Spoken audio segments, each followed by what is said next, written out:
Bro, meron ka bang gustong i-promote, i-shout out, i-announce? Man, the floor is yours, bro. Oh yes, thank you.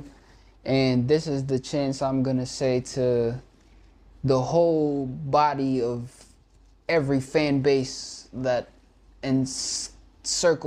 encompasses yung kabuhayan ng Easy Meal, na ang next album po ni Easy Meal ay inaasikaso na po. Lahat ng mga kanta ay inaareglo na.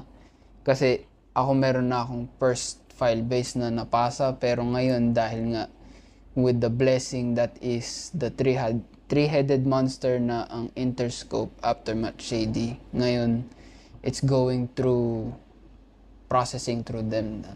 Nakaka-excite naman yun, nakakakilig naman yung mga balita na yan. Ano ba siya? Like full LP? Or is it an EP? LP po. LP. Wow! Length play, long. Hindi talaga tayo bibitinin ng isang Easy Meal. Diba? Sana nga hindi kayo mabitin, tsaka sana May title na ba o secret pa? Siguro secret pa. Under wraps muna. Sige. Pero basta pangatlo.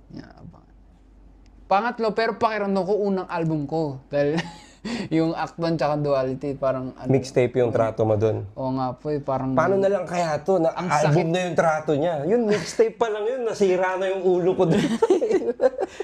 kahit ang sakit pakinggan ko yan na parang dapat itato ko lang na mixtape yung Act 1 tsaka Duality kasi sariling gawa ko lang. Yeah. Walang parang outside support o kaya parang sabihin natin funding na Kickstarter yung etong pangatlong project na to, pakiramdam ko talaga ito yung first album ko para sa mundo tsaka sa lahat ng nag-aabang dahil nga may backing, may funding, may in-person listening session, may contacting kung sino-sino na baka makatulong sa talagang imagery, talaga yung going back to roots.